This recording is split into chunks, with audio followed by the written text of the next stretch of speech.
Le soin d'une sonde est une expérience très personnelle et doit être effectuée de manière sensible et respectueuse. Dans cette vidéo, vous verrez comment prendre soin d'une sonde afin que vous vous sentiez un peu mieux préparé.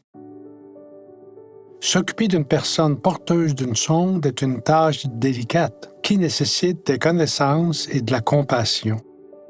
Nous abordons cette tâche avec respect, soin et attention. D'abord, nous vous montrerons comment vider le sac. Ensuite, comment nettoyer le tube de la sonde. Puis, nous vous expliquerons comment changer le sac. Enfin, nous vous expliquerons comment nettoyer le sac si vous ne disposez pas de sac de rechange. 1. Vider le sac. Pour ce faire, vous aurez besoin d'un récipient pour vider le sac, d'un tampon d'alcool et de gants. Il est conseillé de placer une alaise imperméable ou une serviette sous le récipient en cas d'éclaboussure. Ouvrez la pince du fond du sac au-dessus d'un récipient, laissez l'urine s'écouler jusqu'à ce que le sac soit vide et refermez la pince. Pour finir, nettoyez la pince avec un tampon d'alcool et c'est tout. 2. Nettoyer le tube du cathéter. 2 types principaux de sondes restent en place en permanence. Même à la maison, les sondes à demeure sont celles que la plupart des gens connaissent. Le tube passe par l'urètre pour que l'urine puisse s'écouler dans un sac. Le cathéter subpubien reste également en place tout le temps et ont un sac, mais le tube est placé dans la région du bas-ventre lors d'une chirurgie. Quel que soit le type de sonde, les fournitures à utiliser et le processus de nettoyage sont très similaires. Vous aurez besoin de gants jetables, d'eau propre et savonneuse, de débarbouillettes, de serviettes, de gaz et d'une alaise imperméable. Le nettoyage autour de la sonde est souvent la partie la plus inconfortable pour vous deux, mais le faire quotidiennement permet d'éviter les infections et les séjours à l'hôpital. D'abord, videz le sac afin qu'il ne tire pas sur la sonde pendant que vous travaillez. Commencez par demander à la personne si vous avez l'autorisation de laver ses parties intimes. En tenant le tube du cathéter le plus près possible du corps afin qu'il ne tire pas, utilisez une débarbouillette propre et du savon pour nettoyer le tube loin du corps de la personne. Répétez cette opération aussi souvent que nécessaire en cas d'accumulation sur le tube. Lorsqu'un cathéter subpubien est mis en place pour la première fois, il peut nécessiter les soins d'une infirmière, mais une fois que l'opération est cicatrisée, il peut être entretenu en toute sécurité. Lavez le pourtour du tube avec de l'eau savonneuse, en commençant par le tube et en nettoyant vers l'extérieur dans un mouvement circulaire. Pour les 2 types de sondes, rincez bien à l'eau claire et séchez en tapotant.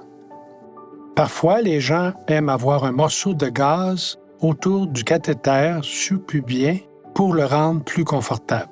3. Changez le sac. La personne dont vous vous occupez peut utiliser différents types de sacs que vous devrez changer. L'utilisation d'un sac plus grand la nuit peut être utile, mais si la personne est capable de marcher, un sac plus petit, fixé à la jambe, peut être plus facile à gérer pendant la journée.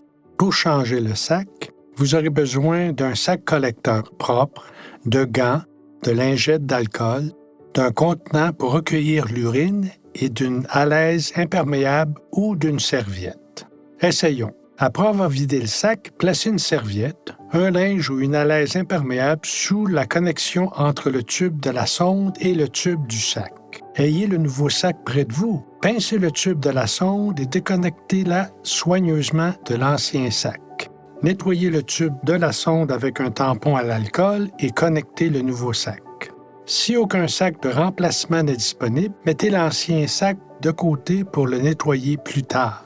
Il existe plusieurs façons de maintenir le tube en place. Les ceintures, les pinces et les ancrages sont parmi les plus populaires. Quelle que soit la méthode utilisée, assurez-vous que le tube n'est pas plié et que l'urine s'écoule à nouveau dans le sac après l'avoir changé. Veillez à placer le sac de la sonde en dessous du niveau de la vessie de la personne pour permettre un drainage correct. 4. Nettoyer le sac. Cette opération ne doit être effectuée que si aucun sac de remplacement n'est disponible. Vous aurez besoin de gants, de savon, d'eau et de vinaigre blanc pour nettoyer le sac de la sonde. Un entonnoir serait également utile. À l'aide d'un entonnoir, remplissez le sac d'eau tiède savonneuse. Malaxez-le, puis laissez-le se vider. Pour réduire les odeurs et tuer les bactéries, rincez la poche avec du vinaigre et de l'eau.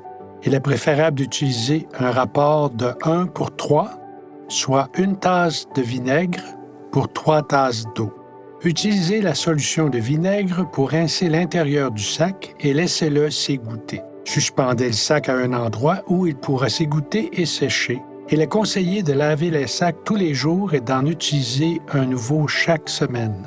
Un bon nettoyage est important car il permet d'éviter les infections et les visites à l'hôpital. Les sondes peuvent être intimidantes au début, mais cela ne devrait pas l'être. Contactez toujours votre programme local de soins à domicile et en milieu communautaire ou votre centre de santé pour obtenir de l'aide et des conseils. Pour plus de soutien et de ressources, n'oubliez pas de consulter le site Care Channel.